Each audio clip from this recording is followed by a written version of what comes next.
everyone, and welcome back to my channel. It's Christina from Our Wood Home. I apologize for squinting. It's pretty sunny out, so I think I'm going to put my glasses back on. I'm going to be taking you along for a tour of my preserving gardens today. I've already done a video for my harvest gardens, and this will probably be the last set of videos about the gardens because we are at the end of August right now. So we might get a few things still coming in and ripening, but for the most part, things have slowed down. There's still a lot that I have to pick because I just haven't had time. My allergies started and they are terrible this year, so it's very difficult to get outside and do any actual weeding. If you're wondering what that noise is, there's some baby chickens behind me. Well, they're not babies, but they're still small. Anyways, let me go show you a tour of the gardens. As we're walking up to this section, I want to just remind you all that this is real life here on my channel, and I didn't clean up for you. It would have been nice to, but again, didn't have the time, not feeling up to it. So you're just gonna see my real life garden, what it looks like at present day. I still have not painted my gate, even though I wanted to. It just hasn't been a priority this summer, so maybe next year. Let me just prop it open with my pitchfork.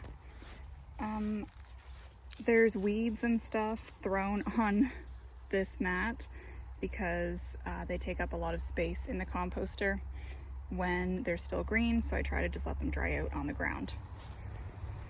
I've taken my scarecrow down. She's resting. Bet, get out of there. You're not supposed to be in there. Come on out. Bet, get out of the garden. Come on, Bet. Good girl. Why don't I show you the section that Bet was just in? So over here are some squash plants.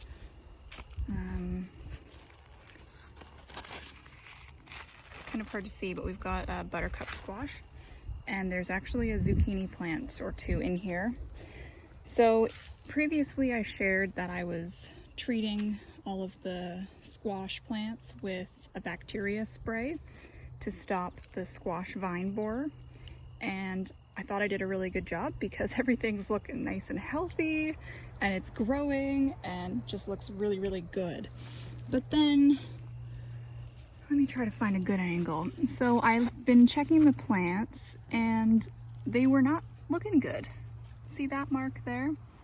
That's where the vine borer has chewed its way out of the plant, and it's supposed to have killed the plant. In the past when this has happened, the plant has died in a couple of days.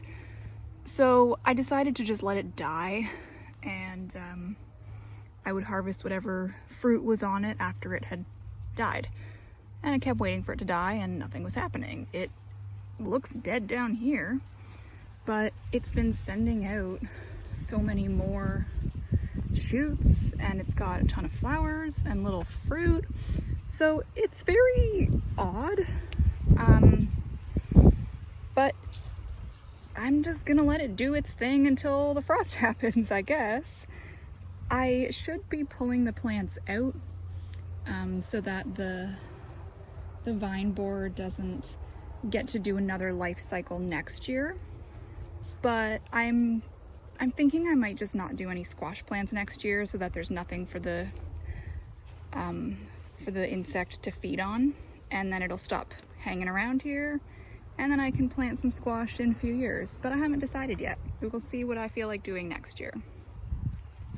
Over here are some cabbage and a lot of weeds, and a giant dill that has toppled over because it's so heavy. So my cabbages right now, I think I have 4. 1 green, 1, 2 purple, and then there's another purple hiding in there. I don't think I'll get anything from that plant, but I hopefully will get something from these 3, maybe. They're looking rough. Cabbage moth laid its eggs. The eggs hatched, and now there's little cabbage caterpillars. I don't know what you call them, but that's what's been chewing up the leaves. Also, slugs chew up the leaves, which is gross.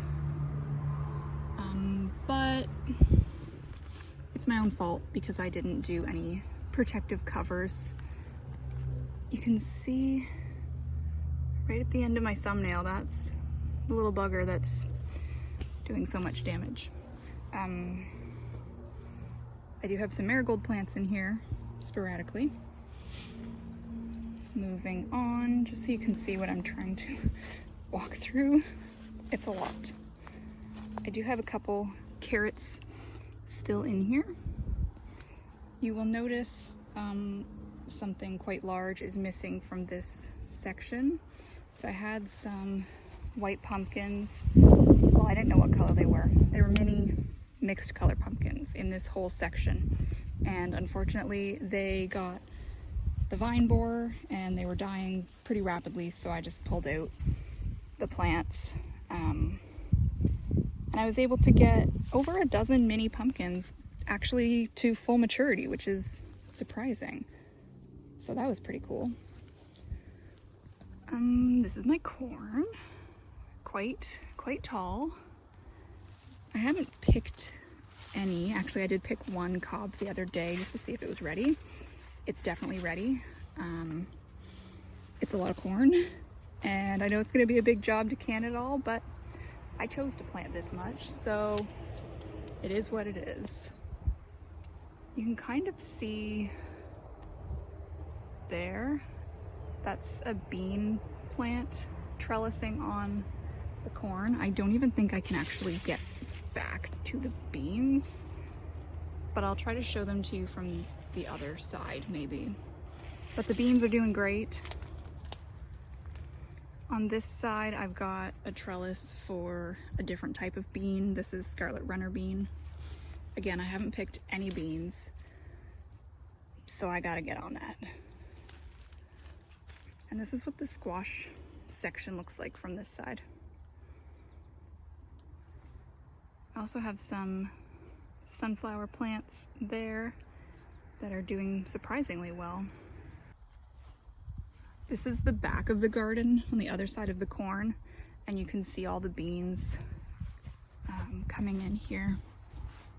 When I originally planned to put beans here, I did these wooden trellis things that my husband made me. I actually put them upside down because I thought they'd be more stable. And even though they were stable, I thought the weight of the beans might tip them back towards where I'm standing now. So I put in some extra wooden supports just in case the whole thing tilted towards the fence, and it actually hasn't, and I'm pretty surprised about that. The beans definitely are jungle-like, spilling out all over the place and wrapping around the corn in a lot of places as well. I'm going to turn the camera around so that you can see just how tall the beans and the corn are compared to me for reference. I'm like 5'7", 5'7.5". Okay, so there's the beans. I know it's kind of hard to tell because I'm not standing right next to them, but they are as tall, if not taller than me, and the corn is quite a bit taller. Let me walk out this way. So this garden is mostly tarps now. Pretty sure Bet is hunting for a snake that's been hanging out under the tarps. Yeah, I think that's what it is. Is there a snake, Bet? Anyways, this is all tarp now. This section, the blue tarp and about half the green one was potato. This section was supposed to be parsnip and pepper, and then a little section of green was supposed to be beet. And the beets never germinated. The pepper plants never grew beyond the size they were when I started the seeds indoors, and the parsnips never sprouted either. I just direct sowed the parsnips and the beets. the potatoes were doing pretty well, and then all of a sudden the plants started to die. And they hadn't even flowered yet, so I decided to just start digging them up, digging up the potatoes. And I got a fairly good harvest, I think. Let's move on. Where Bet is, those are all tomatoes. They're not doing as well as I expected. Like, they're not as big as the plants in the harvest garden, but they're okay. They've got a lot of fruit. Yeah, like the fruit is a good size. There's a lot per plant. It is all ripening. It's just, I think we expected more from this garden because a few years ago it was a really, really good yield, but it is what it is. I put down a bunch of bark in between the rows to try to keep the weeds down. I just did this a few weeks ago after we got our firewood delivery. This was just left over from that, so I thought I'm just gonna put it here.